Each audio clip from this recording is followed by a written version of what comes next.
فيلم النهاردة بيبدأ بين شباب وهما ليلى وصاحبها براند، وبيكون باين من كلامهم إنهم طالعين رحلة للتخييم في قلب الغابة، وبيكون باين عليهم إنهم رايحين مكان معين بالتحديد علشان المكان ده منعزل وإنهم هيكونوا براحتهم مع بعض. وفعلا هما الاتنين بيوصلوا للمكان اللي هيخيموا فيه، واللي بيكون عبارة عن بحيرة وسط غابة منعزلة.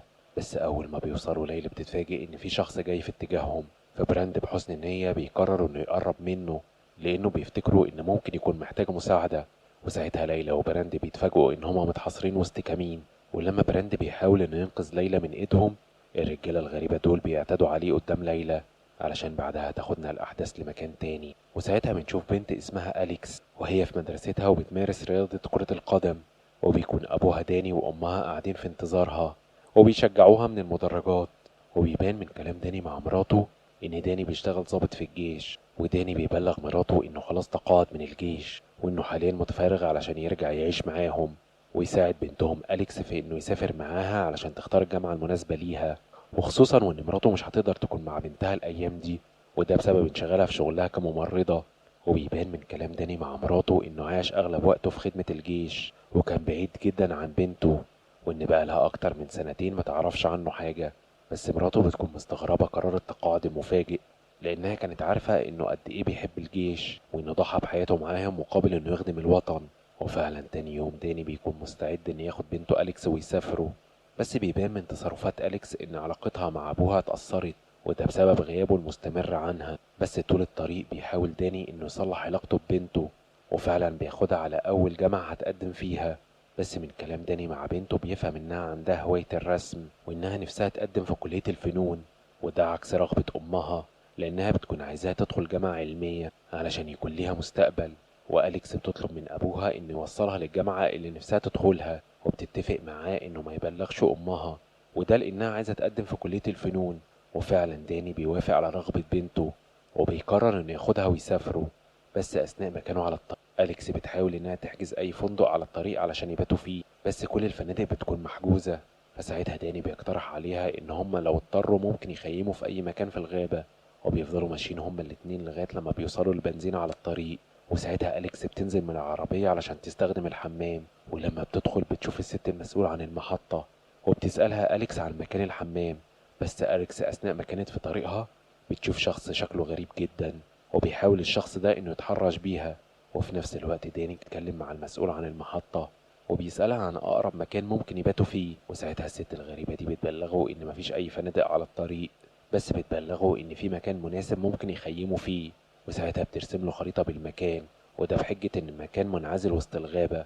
وبعد ما أليكس وبنته بيخرجوا من المحطة، الشخص الغريب ده بيبلغ صاحبة المحطة إنها تكلم شخص اسمه ستانلي وبيكون باين إن وراهم حاجة.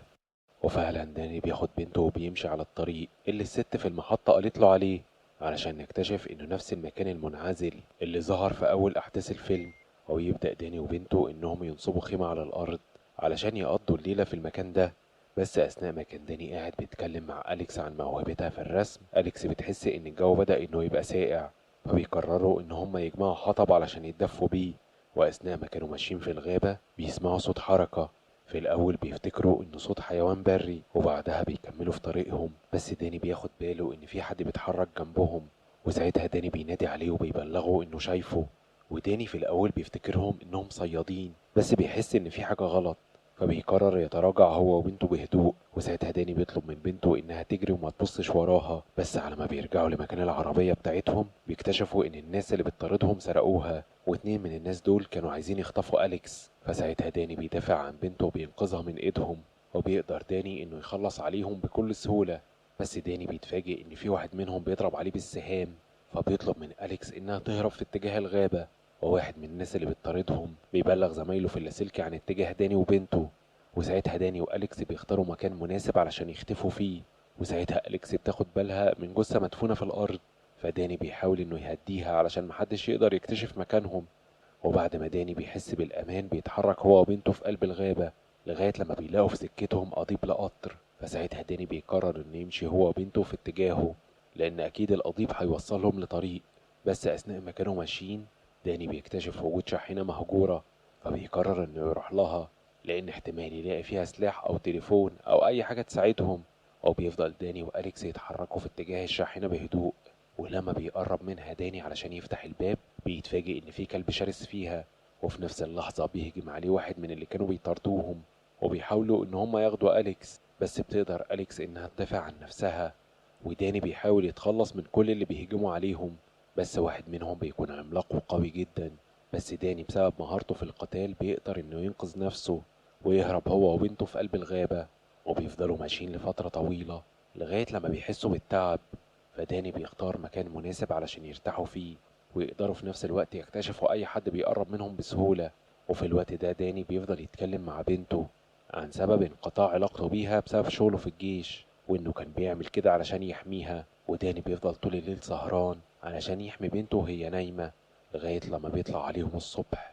وأليكس أول ما بتقوم من النوم بتكون عايزة تعمل حمام، فساعتها داني بيخرج علشان يأمن لها المكان وبيطلب منها إنها تكون قريبة منه. بس أليكس وهي في طريقها بتشوف الناس اللي كانت بتطاردهم فبتستخبى قبل ما يشوفوها.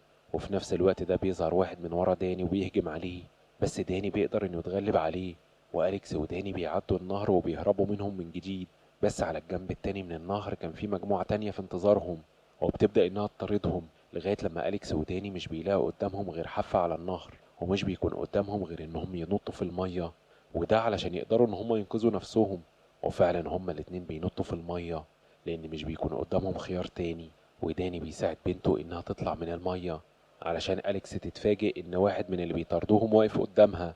بس المرة دي داني مش بيقدر إنه يعمل حاجة لأن في الوقت ده ستانلي بيظهر وبيهدده بالسلاح، وفي نفس الوقت داني بيتضرب على دماغه فبيفقد الوعي. وساعتها ستانلي بيطلب من رجالته إن هما يتخلصوا من داني، فواحد منهم بيرميه في النهر.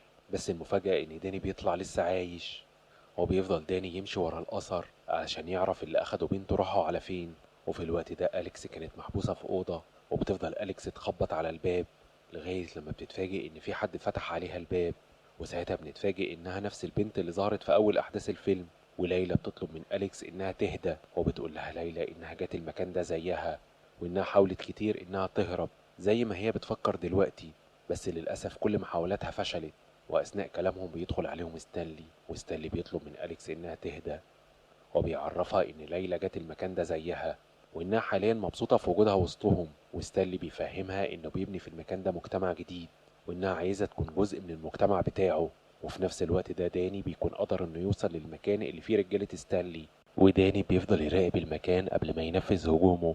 وأثناء ما كان ستانلي بيحاول يقنع أليكس بفكرته المجنونة، أليكس بتستغل الفرصة وبتضرب ستانلي وبتهرب. بس الغريب إن ستانلي بيطلب من رجالته إنهم يسيبوها، وفي نفس الوقت ده داني بيهجم على رجالة ستانلي، وأليكس بتفضل تجري في قلب الغابة علشان تكتشف إنها موجودة في قلب جزيرة ومتحوطة بالمية من كل اتجاه علشان يجيلها ستانلي ويقول لها إنه عارف إنها حاليا صعب إنها تتأقلم بسهولة معاهم على الجزيرة، بس في نفس الوقت عارف إنها مش هتعرف تخرج منها.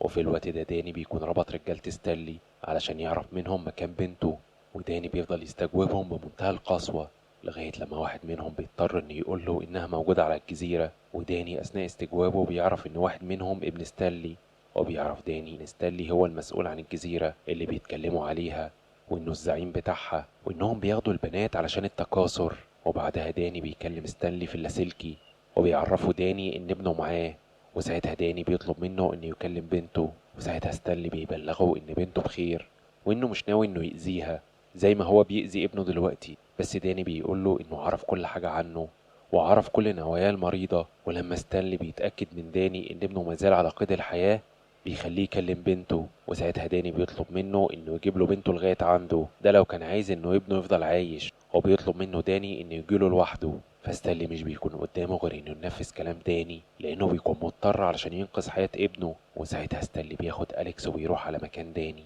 ولما بيوصل ستانلي لمكان معين بيطلب من رجالته إنهم يكونوا جاهزين لأنه هيروح لداني لوحده. وفعلا داني بيشوف أليكس وهي جاية مع ستانلي لوحدهم، بس داني بيفاجئ ستانلي لما بيعرفه إنه ساب الغاز مفتوح لمدة نص ساعة، وإنه لو فكر إنه يستخدم السلاح اللي في إيده المكان كله هيتدمر. وبيفضل ستانلي يماطل داني في الكلام علشان يكسب وقت ورجالته تقتحم المكان. وساعتها ستانلي بيتكلم عن الجزيرة بتاعته وإنه بيبني جنة على الأرض وإنه عايز يبني مجتمع جديد، بس بعدها بيضطر في الآخر إنه يسلم البنت.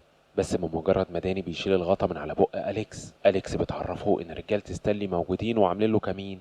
وفجأة ستانلي وابنه بيهجموا على داني وعلى ما داني بيتخلص منهم رجالة ستانلي فعلا بيقتحموا المكان، علشان بعدها داني ياخد بنته ويدخل جوه التلاجة. ومجرد ما بيقفل الباب عليهم المكان كله بيتدمر، وده لأن داني كان عامل حسابه في خطة بديلة علشان ينقذ بيها بنته.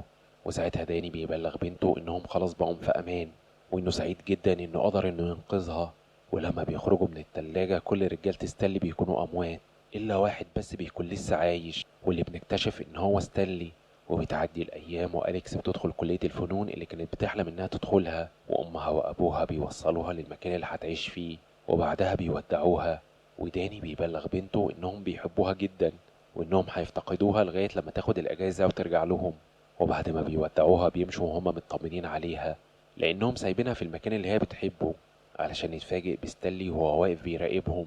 وبكده بنعرف إن الحكاية لسه مخلصتش. ولو عجبكم الفيلم وعايزين تشوفوا الجزء التاني بتاعه اكتبوا لنا في التعليقات، ومستني منكم اللايكات علشان التفاعل. واشوفكم في ملخص جديد. سلام.